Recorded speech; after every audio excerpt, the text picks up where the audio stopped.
mas a gente precisa de salas que formem público, que cuidem do público e que peguem um filme um pouco fora do padrão como Retratos Fantasmas e apresente isso para um público que vai dizer: uau, isso aqui é incrível, né?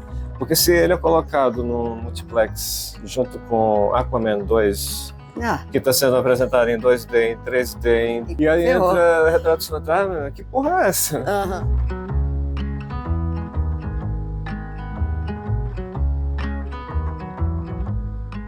O cinema que mais me interessa, e quando eu falo cinema, eu não estou falando só de filmes apresentados em sala de cinema, mas pode ser uma série de televisão também, pode ser um videoclipe, né? São aqueles que me chamam a atenção por terem sido feitos à mão, né? Hoje em dia a gente tem muita tecnologia ao nosso dispor para fazer filmes e séries e às vezes essa tecnologia, ela com os interesses comerciais que existem por trás do dinheiro, você passa a tomar uma série de precauções que são procedimentos técnicos, né? Isso eu tenho falado muito sobre isso. E os filmes, eles terminam parecendo todos muito parecidos. Protocolar, né? Porque eles seguem procedimentos técnicos, e não são só os comerciais. Eu acho que os filmes autorais existe uma certa tendência de seguir uma série de procedimentos, né?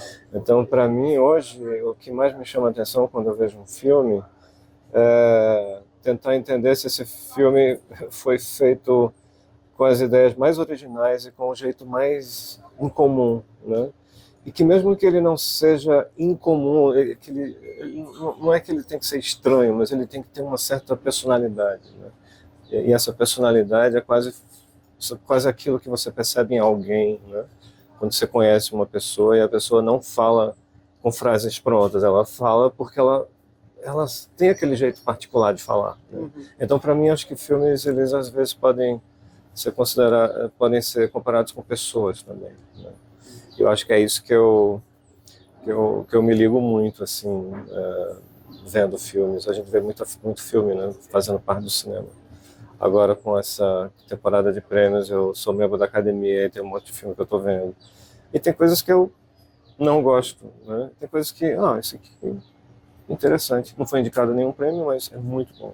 Qual é a sua projeção para 2024? Enfim, expectativas de nova produção e também disso, da gente poder levar o nosso material mundo afora, né? A minha tendência é ser muito otimista em relação à produção. Eu acho que temos uma quantidade grande de homens e mulheres jovens que têm produzido coisas que antes não eram feitas, principalmente de lugares de onde antes não saíam filmes. Acho que a gente tem uma representatividade maior, bem longe do ideal ainda, mas maior do que tínhamos antes. Mas eu sou um tanto pessimista em relação a duas coisas que são muito importantes. Uma é a exibição, eu acho que a gente tem poucas salas. Sim. E preservação, eu acho que isso ainda não está sendo discutido como deveria, né? Esse material que está sendo filmado aqui, para o Cine Ninja, o que será dele daqui a 30 anos? Ele vai estar guardado aonde, né? Ou ele terá já sido perdido 20 anos antes, ou daqui a 10 anos, né? Porque ficou em algum HD ou em algum servidor que não existe mais. Eu acho até que os anos Bolsonaro, que foi um desastre para a Cinemateca, deu um choque que hoje eu acho que ele é bem-vindo. Eu acho que deu um choque no sistema, e hoje fala-se mais de preservação do que se falava 5 anos atrás. Sim. Né?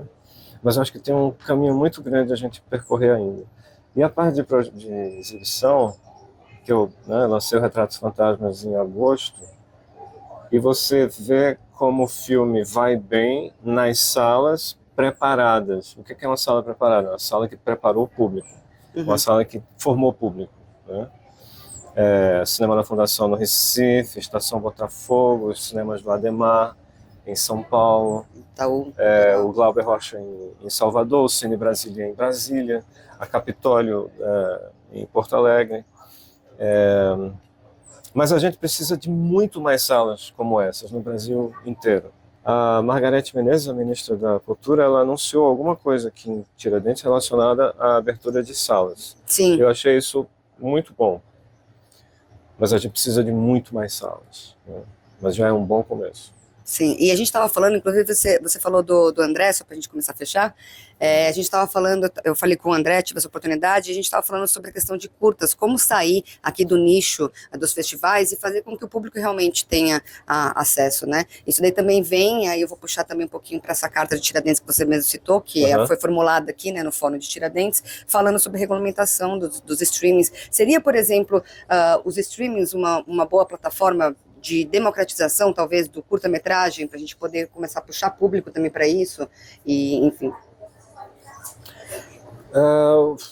4 curtas meus entraram no MUBI agora, né, que eu achei uma iniciativa muito boa deles, dentro de uma curadoria deles. Mas é extremamente raro isso. Então.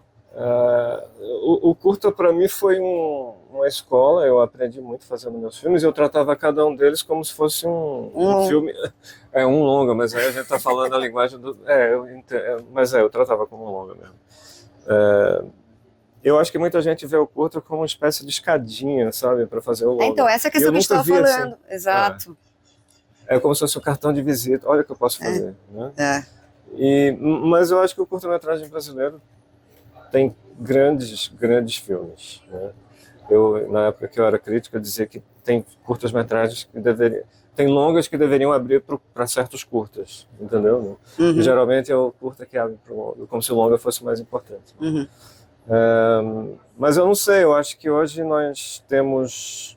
Os festivais continuam sendo importantíssimos, né, para você descobrir curtas, mas ao mesmo tempo, quanto mais espaço a gente tem, mais você não é visto. Isso é um pouco estranho, eu acho. Porque, por exemplo, você poderia fazer um curta e colocar hoje no Vimeo ou no YouTube e esperar a glória, mas não é isso que acontece. Né? Ele vai ficar lá e depois de 6 meses vai ter 23 views. Meus amigos. Nossos amigos, muitos amigos, né? Muitos conhecidos e amigos. Então, é como se o cinema ele passasse ainda por um processo de valoração e validação que é extremamente complexo. Né? Então, é muito complexo discutir isso, porque a gente tem muito espaço, tem muita tecnologia. Esse telefone aí faz imagem muito melhor do que as minhas câmeras 30 anos atrás, quando eu estava na universidade. Sim.